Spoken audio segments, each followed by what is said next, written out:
asalaamaaleykum mbokki téléspectateurs yi maa ngi leen di nuyu di amaat mbégte bu rëy di jàkkaarloog yéen ci seen nouvelle chaîne MTV Sénégal ngeen ànd seeg seen xarit seen soppe soxna Xadijatu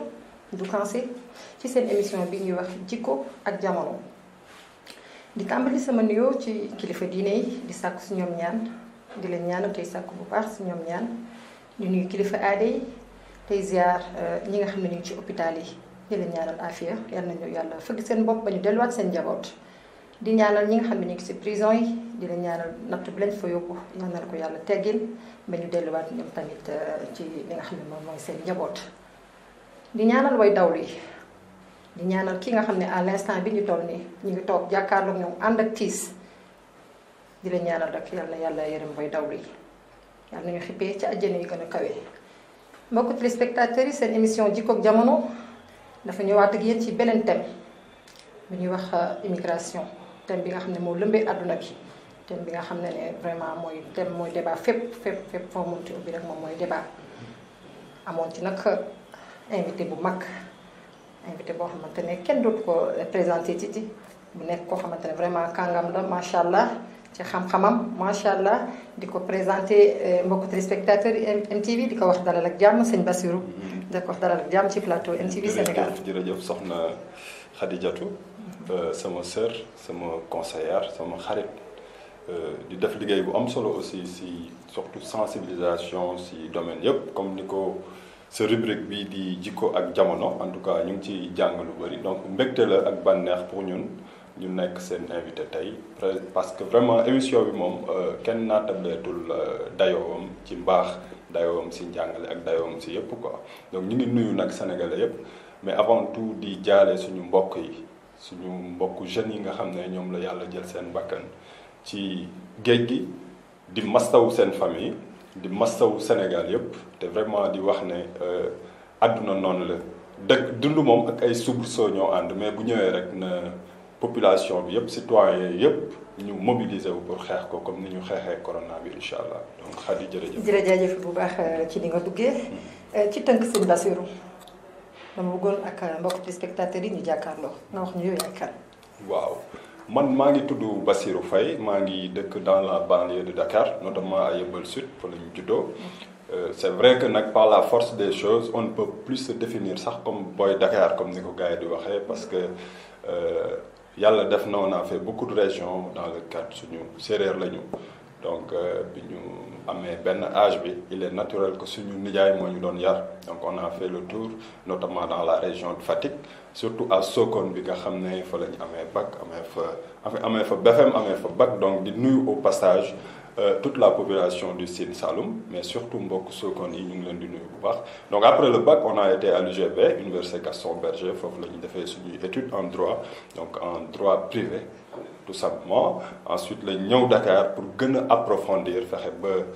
méngale suñuy formation si li nga xam moo xew si jamono mooy le droit pétrolier et minier donc à part loolu daal ñu ngi aussi si côté développement ñu ngi si activé wu très largement ñu ngi aussi yëngu ci politique en tout cas madame Doka. macha allah ci parcours bi macha allah ci parcours bi tey nag suñu émission vraiment mooy immigration. dama bëggoon xam ban analyse nga ci am ban jàngat nga am ci li nga xam ne mooy immigration clandestine bi. donc immigration clandestine je pense que fléau la comme fléau yëpp parce que boo xoolee li ko sumb li ko jur mooy la pauvreté de nos pays. La pauvreté de nos pays même si bu dee quelquefois man je remets en question le fait qu'on dise que nos pays sont pauvres parce que si sama gis-gis la richesse n'est pas forcément matérielle donc am nañ ay jikko am ay valeurs yoo xam ne xaalis du ko jënd dara du ko jënd donc loolu moo ëpp xaalis moo ëpp lépp donc te si valeurs yooyu aussi buñ si jàngee dëgg rek dinañ xam ne war nañ mun a gérer li nga xam ne mooy métit bi tax jeunes yi foog ne solution bi mooy dem à l'étranger solution bi mooy surtout dem dans la clandestinité immigration clandestine nag terme clandestine bi rek waroon na mën a tax ku koy waajit nga ba ko ndax nekkul loo xam ne dafa baax lu baax kenn du ko tuddee clandestine donc je dis que comme ni ma ko waxee sama mbokk jeunes yi je pense que la situation du pays n'est pas aussi alarmante que ñu war a jóg di dugg ci géej gi parce que problème kenn du ko fajee problème waroo jóg ne da ngay faj problème créer problème ci sa njaboot créer problème ci say soppe créer aussi problème ci Afrique yëpp donc y a des valeurs yoo xam ne ñoom ñoo transcender suñu intérêt personnel te pour conserver ko je demande à tous les jeunes de se ressaisir ñu xam ne l'espoir est encore permis en tout cas il y a beaucoup d'initiatives yoo xam ne sax incha allah fas yéene nañ ko teg parce que yemuñ rek ci décrire la situation mais nous voulons aller plus loin en proposant des solutions incha allah. macha allah waxtaan bi am na solo clarification bi am na solo mais ci biir kàddu bi yaa ngi wax moo clandestin. damaa bëggoon nga faram-fàcceel ko nit ñi di déglu ñu xam lan mooy clandestin. donc boo waxee clandestin dafa nekk benn adjectif qualificatif boo xam ne dafa dérivé ci mot bi ñuy wax clandestinité. te clandestinité mooy loo xam ne yoon nangu ko yoon dàq na ko. bu ñuy wax yoon aussi peut-être le droit tubaab moo ko indi. mais avant le droit il y a des règles qui sont établies par la société donc ay règles la yoo xam ne sa ngor sa jikko sa juddu ak askan wi ñoo ko dàq avant même tribunal di ko dàq wala constitution di ko dàq wala le législateur di ko dàq donc quand on dit que quelque chose est clandestin mooy loo xam da nga koy def di làqatu parce que xam nga ne boo ko fësalee yoon dal sa kaw boo ko fësalee askan wi dal sa kaw boo ko fësalee sa njaboot dal sa kaw donc je dis que buñ ne immigration clandestine rek couleur bi nga xam moom la dégagé wane na ne du lu baax wane na ne du loo xam ne dañ ko encouragé mais wane na ne ku koy def aussi tegoo ko ci yoon donc terme clandestinité bi rek je pense que buñ ci basé woo nit ñi jeunes yi mën nañ xam ne li ñuy def noonu vraiment n'est pas quelque chose de bon ku la dégg à travers définition bi nga joxee ci li nga xam ne moom mooy clandestin war naa xam ne li tegu ko ci yoon li muy def dafa mel ni tamit moo bi xamu ko bu xamul li muy signifié kon du def li nga xam ne moom lay def ba tax nit ñëpp jóg di waxtaane li nga xam ne mooy immigration cause yi laa bëggoon xam exactement lan moo war a tax nit di jóge dëkk yan cause la fii ñun suñu Sénégal surtout moom moo ñu ñor yan cause la ñu am. merci madame merci maa ngi lay dog parce que tellement dafa nekk lu passionné ak lu métti buñ ciy wax quoi mais quand on parle des causes fii au Sénégal ku si nekk nag cause bi nga xam moo la yóbbu yow yaa ko xamal sa bopp mais am na dans la généralité loo xam ne nit ñi dañ koy wax comme cause muy la pression sociale muy maanaam da ngay dëkk ci famille nekk un jeune sa morom yi am te yàlla mayagu la sa famille di la xool yaa ngi nii di tëdd amaloo ñu benn njëriñ quelque chose comme ça am na ñoo xam ne sax kenn du leen ko wax mais ñoom ñooy foog ne nit ñi dañ leen di juger nit ñi dañ am ay préjugés ci ñoom donc y a cause bu njëkk bi c'est la pression sociale foofu aussi may wax ne une redéfinition du terme tekki maanaam réussite ça s'impose la réussite n'est pas forcément nga gaare ay 4x4 la réussite n'est pas forcément nga am ay immeuble la réussite n'est pas forcément nga am ay compte bancaire yu bëree bëri parce que même bu dee milliardaire nga sa biir kese munoo si lekk 10 000 francs journalièrement te yàqoo donc boo amee ay kër yu bëri aussi si benn néeg ngay fanaan waaye boo amee oto yu bëri aussi munoo aaya ba dawalandoo ñaari oto waaye donc je dis que la réussite avant tout li ma koy wax sama mbokku jeunes yi la réussite avant tout c'est la paix intérieure jàmmi biir la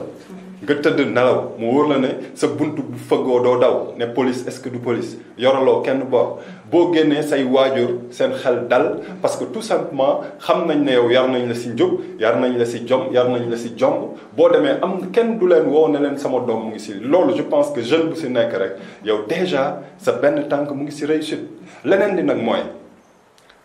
ñu xam ne aussi wërsëg dañ ko war a redéfinir donc maa ngi lancer un appel à tous ceux qui sont en tout cas ñi nga xam ay techniciens lañ ay spécialistes lañ aussi ci suñu culture ñu dellu ci définition wu terme yi parce que wërsëg lan la wërsëg nekkul bëri la mais wërsëg mooy li nga am mu tuuti mu bari nga koy dugal ci loo xam ne yàlla da ko santaane donc mun nga am 10 000 kay am 10 milliards te yow yaa koy ëpp wërsëg parce que 10 milliards am bu dee da ciy def lu yàlla na bëggul yow nga jël sa 10 milliards jënd ci 10 kilos ceeb sa 10 millions jënd 10 kilos ceeb jënd diwlin indi ko sa kër mu des fa seen waa kër lekk ci muus yi lekk ci sax yi sax ci foos bi ngeen baal ma ci kàddu gi sax yi lekk ci loolu yëpp wërsëg la mooy sa xaalis tuuti na mais fi nga ko dugal bénéfice yi mooy ëpp sëg mooy bamel li koy wër mooy ay jëf yu baax te jëf yu baax pour mu wër sa sëg ça ne demande pas des milliards donc jeunes yi nañu yeewu am na sëriñ bu mag bu doon wax ne àdduna dañ fi jaar te biñ fi jaaree tooguñu dañoo jonkan fi nga jaar te toogoo fa da nga jonkan foofu bëggoo fa yàgg kon bu mu la jaral yenn yi bu mu la jaral yàq sa fii yàq sa fële donc je dis encore aux jeunes que nañu dal xam ne l'espoir est permis nañu dal xam ne on est en tout cas fii boo xoolee la population sénégalaise li ci ëpp dafa jeune loolu c'est pas gratuit yàlla miy tabax xam na li tax mu def loolu ñun juddoowuñ ci dëkk bi par hasard ku fi juddu rek dafa am benn mission boo xam ne da nga ko war a def togg yàlla nag xiif lu tax mu yekk ko ku fi yàkkamti ba dem si géej gi tam te sa am jotul doo am te nit ñi mën nañ la ñàkk donc loolu mooy li nga xam ne man je pense que war nañ ci mais ci biir kàddu gi ba léegi dafa mel ni cause yi da nga ne société bi daf ci am wàll te société bi pour man sama dégg-dégg sama jàngat bokk mooy ki jiitu mooy la famille avant ñuy wax nguur la famille ñoom ban taxawaay la ñu war a am ci njaboot gi pour ñu bañ a génn jóge fii di dem à l'étranger la famille boo xoolee yenn famille problème bi mooy rëy tant que sa doom yorul oto sol costume di xëy nga woo ko mu ne la si bureau maa ngi ci bureau pour yow sa doom tekkiwul alors que tekki du loolu tey dañu war a waxtaanaat ak jeunes yi lan mooy tekki lan mooy métier bu noonu mais da ngay gis sax am sa doom mu dem université ba ñëw di dem marché di jaay nga koy xas pourquoi nekkoo si bureau sa doomu diw mu ngi fële doomu diw mu ngi fee je pense que donc modestie bi nga xam ne moo war a nekk si ndaw mi da ko war a njëkk a gis si famem na yaayam am modestie xam ne yàlla mooy joxe te wàññi boo gis ci benn lay tàmbalee sa doom buy góorgóorlu jàng ba pare bañ a toog dem di jaay café wala muy def dara encouragé ko te xam ne loolu buntu la tey président ministre rek ku ci nekk ci Sénégal y a ce qu'on appelle le premier emploi mooy liggéey bi njëkk nag souvent nekkul pour nga am alal mais day nekk pour nga nourrir sa dignité pour nga bañ a ñaan bañ a fen bañ a sàcc dina tax sax yow même bu dee 50 000 la di nga ko gérer de telle sorte que concours bu génnee yow yaa koy gérer sa bopp yaa siy def li nga war donc c'est pour nourrir ta dignité mais nekkul loo xam da nga koy def juste pour dire que fii la àdduna bi yam en attendant nag yàlla may la nga am li nga xam ne moom nga bëgg. Voilà donc je dis que y a la pression sociale mais am na xeeb surtout xeeb métier yi góor ñi c'est-à-dire parents yi dañuy xeebal seen doom seen métier. xale yi aussi xeeb métier bi nga xam ne yàlla moom la leen joxagum. waaye donc il faut que ñu dal xam ne wàññi tàmbaleewul si ñaar. wàññi si benn la tàmbale base bi ci parents yi la aussi tamit. parce que ndaw balaa moo génn ci penc mi. ci kër lay soxee ko. parents yi gis loo ñu ñun vraiment am nañu influence ci ndaw ñi. war nañu mën a toog waxtaan ak ndaw ñi tout le temps xam ci li ñu ne. parce que am na ci ay mag yoo xamante ne dañuy teggi seen natt jox seen doom. loolu moom vraiment ba ma ko déggee man daf ma yéem comment ça fait que ak géej ñu mel amul bànqaas risques yi fi nekk yow nga mën a teggi sa natt jox sa doom ne ko demal uti ci. xam nga parent boobu lan lañ ko war a wax. am na ñu bëri ñoo xam ne parents yu bëri sax parce que def nañ ay enquêtes yu tuuti si terrain bi am na ñoo xam dañuy teggi seen natt. am ñoo xam dañuy tayle seen kayitu kër. am na ñoo xam ne sax dañuy leb xaalis pour jox seen doom mu dem mais ku si nekk si ñoom c'est-à-dire sa compréhension de la réussite moo des ak yàkkamti àdduna mais je dis que parents yooyu ils sont aussi responsables que jeune boobu noonu boo xoolee tey le jeune Doudou bi ñuy wax 14 ans la am te yàlla def papam dugal ko ci géej gi mu dem kooku je pense que papa ji mu ngi si loxoy yoon parce que li mu def noonu dafa encourager ñëpp pour ñu def ko donc je dis que man je dis à l'État qu'une enquête doit être faite une enquête approfondie pour que parents yi nga xam ne ñoom ñooy def loolu yoon dal seen kaw parce que lu baaxul kenn du ko encourager quoi. parce que lu nekk rek bu ñëwee dañu naan état naam war na ñëw taxaw ay ndawam mais lépp rek na fa war soqe ko aussi ci éducation de base muy ñun ñuy waajur yi. ñun ñuy yaay aussi war nañu mën a toog ci wax ak njaboot bi xamal ne tekki comme ni nga ko waxee. nekk ci yor ay milliards. nekkul yor ay 4x4 dawal tekki ci lan la esprit tranquille ak li ngay doxal rek vraiment mu jaar yoon. tout à fait. mais le rôle de l'État aussi dans tout ça. État tamit. moom mi nga xam ne moo coiffé ñëpp moom lan la ci war a taxawee pour ay ndawam bañ a génn dëkkam mën a dem di leen ànd dañuy dem uti feneen. parce que foofu état bi moom. mu ngi def ay effort. parce que ñu far ci état wala ñu ñàkk ci far mënuñu wax ne état bi jéemul mu ngi jéem donc il y a des instruments qui sont là yoo xam ne ay instruments de financement la ay instruments de formation la ak ay instruments d'accompagnement yoo xam ne ñu ngi fii état bi teg ko mais dafa am une réorientation boo xam ne dañ ko war a jox seen instrument yooyu noonu dañ war a jox instrument yooyu une réorientation lañ war a joxaat tout simplement ces instruments de l'État dans la mesure où am na ñoo xam ne ñu ngi taxé instrument yooyu ne seen financement yi souvent clientèle politique bi moo ciy ëpp. beneen bi mooy souvent dañ koy jox nit ñoo xam ne amuñ culture entrepreneuriale. mooy koo xam da nga koy day fekk tëdd këram di nelaw nga woo ko ne ko par exemple DER am na financement indil sa dossier. amul projet amul dara mu ñëw nga financé ko kooku boo ko financé xaalis bi da koy téye ba pare soog see xalaat lan lay def souvent aussi du am day yàkkamti dugal ko si yoo xam ne nii du dem donc je dis que état bi mu ngi def effort mais effort yi warul yem si financement parce que da ngay financé mais ñoom boo leen seetloo day mel ni li leen intéressé mooy bu ñu la financé 10 millions ñu boole la ak banque ba xaalis bi ñu la jox daal ñoom mu bañ a seey alors que du loolu état bi nekk fi pour ut xaalis état bi nekk fi pour protéger xaalis mais état bi daf fi nekk war a nekk pour utiliser l'argent du contribuable afin de pousser la jeunesse à créer des entreprises mais ñu accompagner leen boo ko joxee xaalis ba pare accompagner ko lan nga bëgg a def est-ce que mën nga ko ñu boole ko ak ay techniciens am nañ ko 3FPT am na ko ONFP am na ko ministère de l'emploi am na ko vous voyez donc lii nga bëgg a def xaalis baa ngi nii lan nga ci mën lii lan nga ci mënul lii la ñu tegal la ay conditions accompagner la je pense que bu ñu demee fin d'année chaque fin d'année boo déggee bu ñuy def bilan dañ naan DER par exemple financé na à hauteur de 57 milliards temps yàlla ko président wax oui 57 milliards mais 57 milliards boo ko dugalee foo xam ne amul suivi amul évaluation amul accompagnement je pense que résultat bi ñu ci bëgg duñ ko mos a am l'histoire et le problème ne date pas d'aujourd'hui ak Ablaye Wade ak président yi fi jaar yëpp y a les instruments qui sont là mais souvent instruments yi warul yem ci financer kese da ngay financer da ngay accompagner da ngay coacher ba pare ñuy encourager jeunes yi. pourquoi pas vraiment dama la jox foofu sax. parce que loolu am na ay jeunes yoo xam ne da leen di jox financement. mais duñu xam dañ koy def dañ koy mujj lekk. tout à fait toog ci kawam. ou bien ñu jël xaalis boobu tamit demee ko ci mbënd bi. tout à fait parce que lan la mesure d'accompagnement yi ci war amul.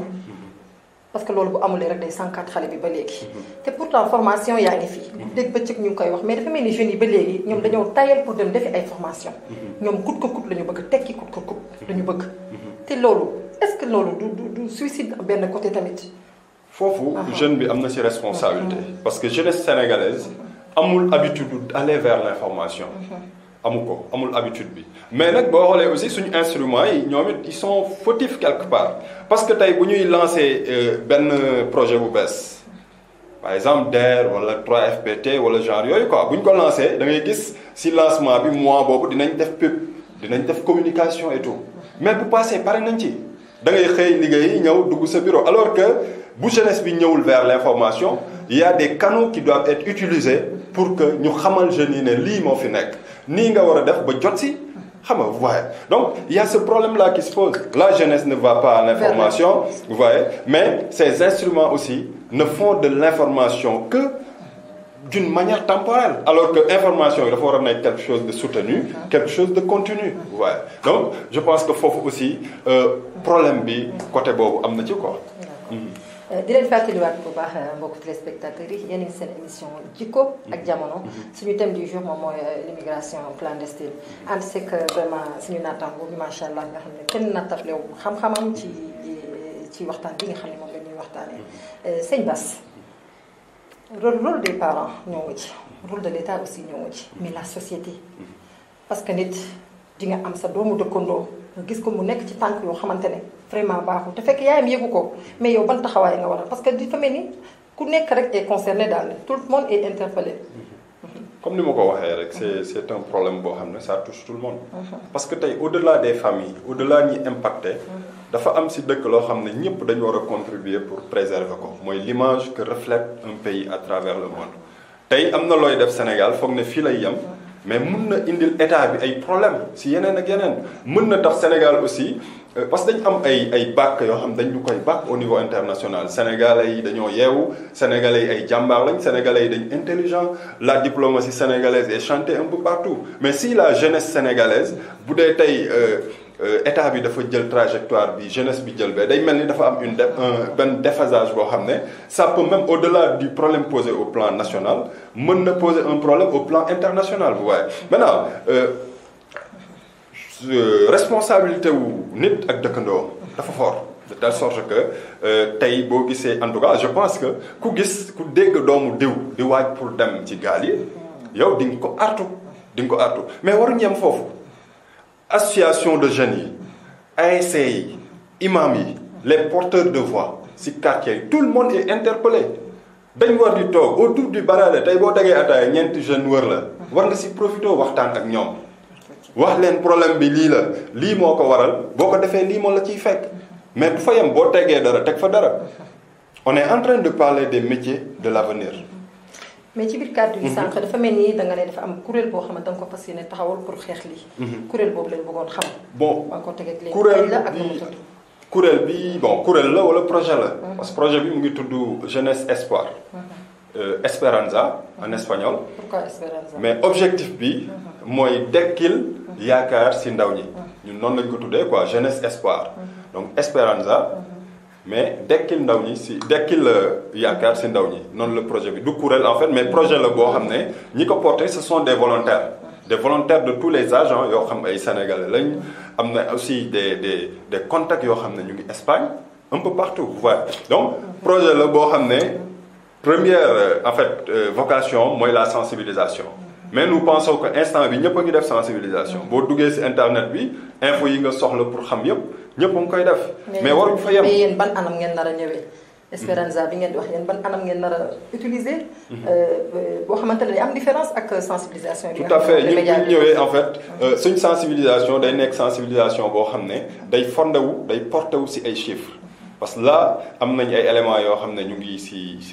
def nañ échantillonnage déjà Dakar surtout zone yi nga xam moo gën a impacté wu. on a des équipes qui sont sur le terrain yoo xam ñu ngi dajeeg famille yi nga xam ne ñoom ñoo dund loolu. pour xam exactement lan moo ko waral mais ñaata nit ñoo dem donc am statistique à peu près yu leer parce que comme c'est clandestin mënuñ am statistique yu leer yi mais bu ñu fa jógee duñ fa yem parce que bul wax ne lii moo xew lii ñii ñoo dee et tout ça waaye bu ñu fa yem mais dañuy proposer ay solutions. suñ solution yi ñuy proposer c'est d'être un link entre les instruments qui existent pour aider la jeunesse c'est-à-dire instruments yi que ce soit au plan public yi nga xam état bi moo ko teg mais yi am aussi au plan privé ak ci ONG yi lan lañ teg pour jàppale ndaw ñi lan moo tax ndaw ñi xamuñ ko bu dee manque d'information la on est en train de travailler sur un site web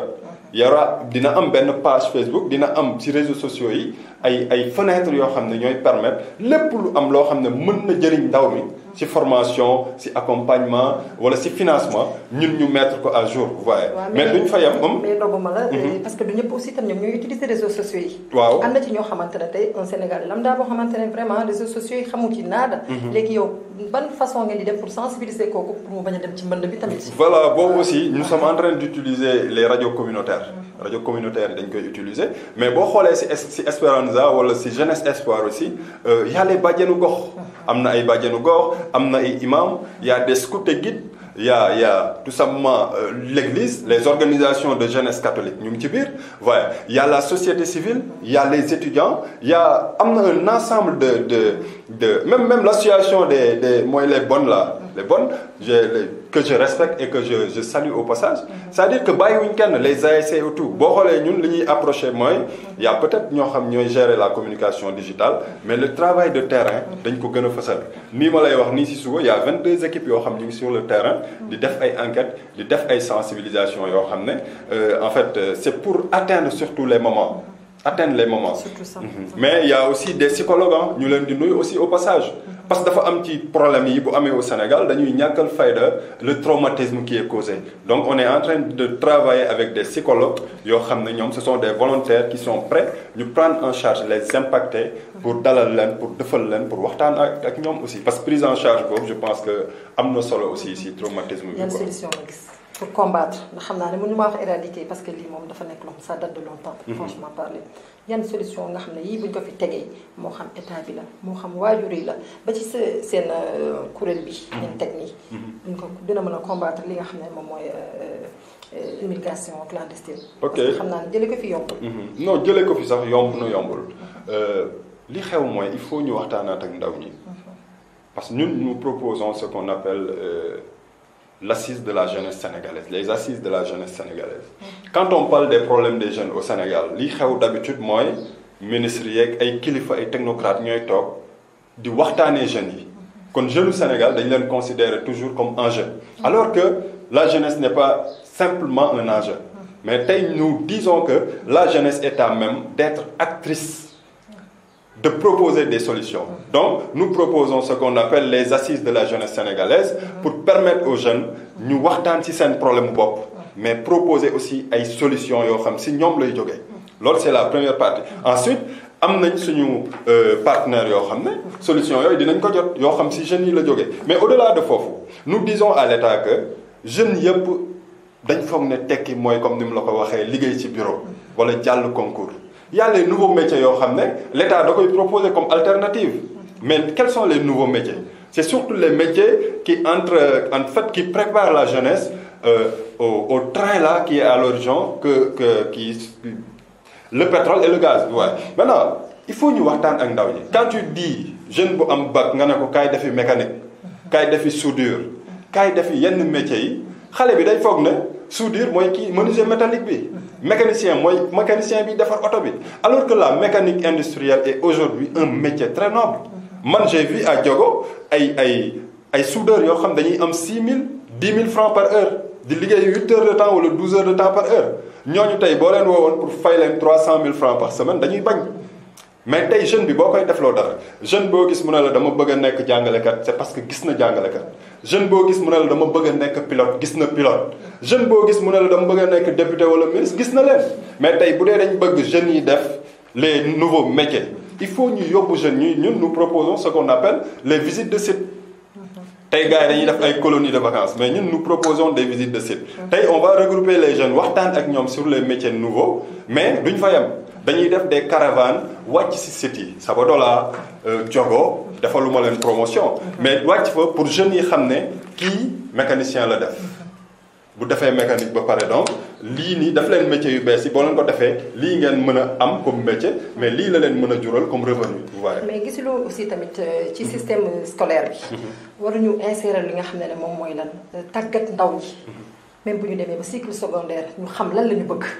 ñu tàggal leen ci ba bu ñuy génn ak seen i bac ak seen i diplôme fekk maîtriser nañu seen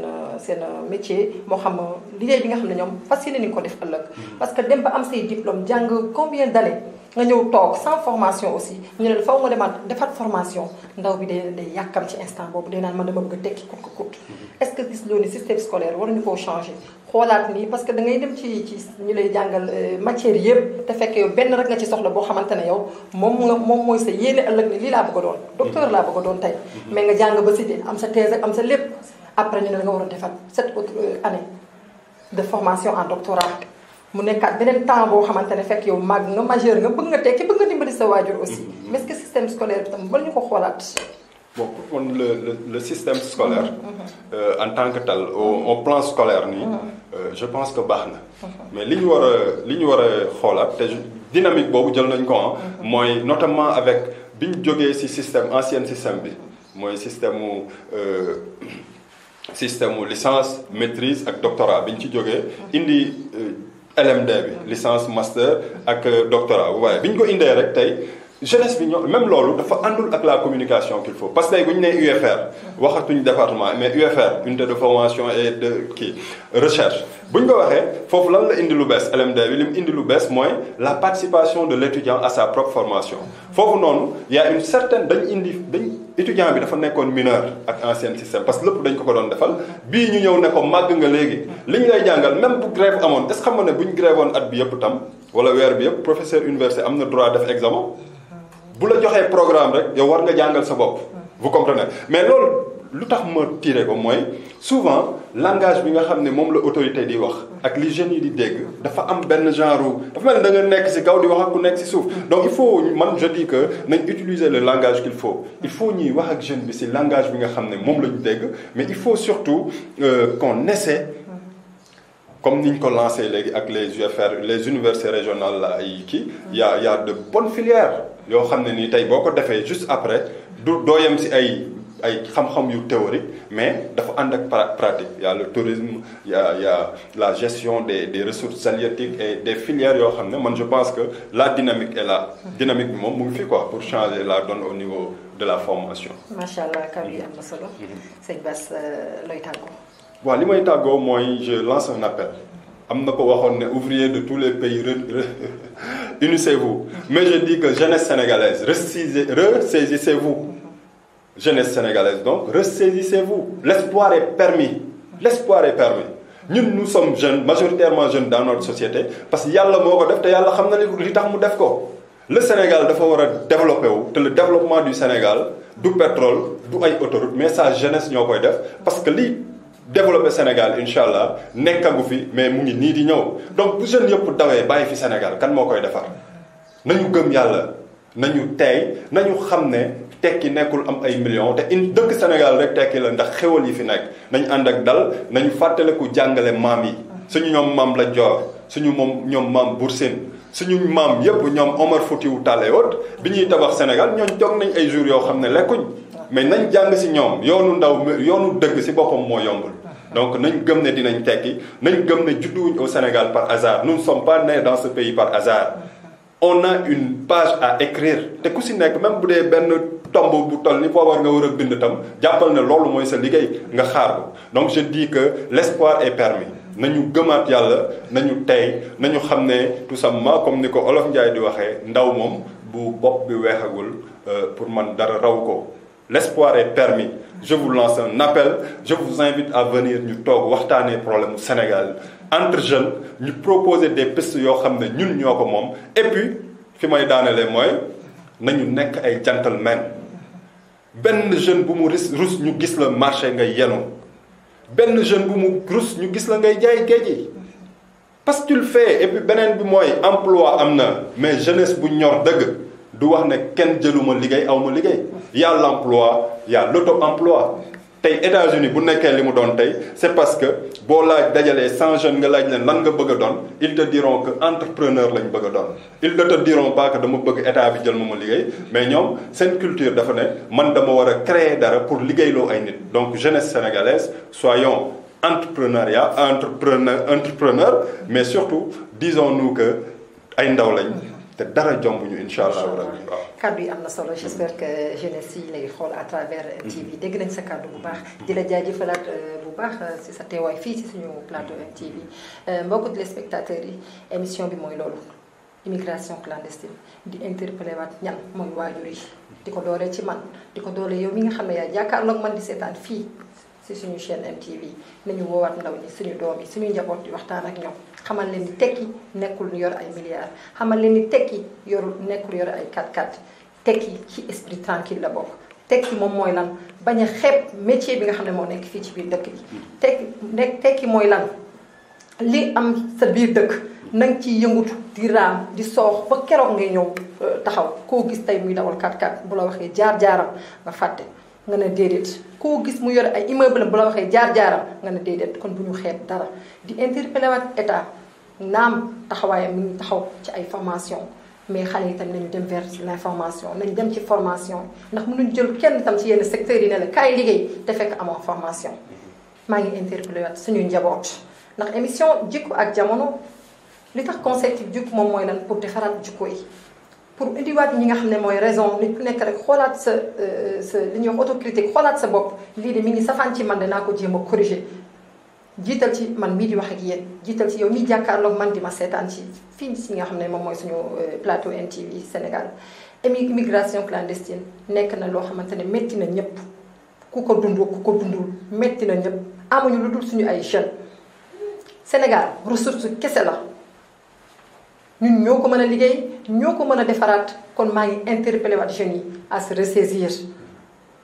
ressaisir vraiment ñi ñëpp jàq nañu sonn nañu tay nañu mais nañu desaat suñu dëkk defaraat suñu dëkk bu baax a baax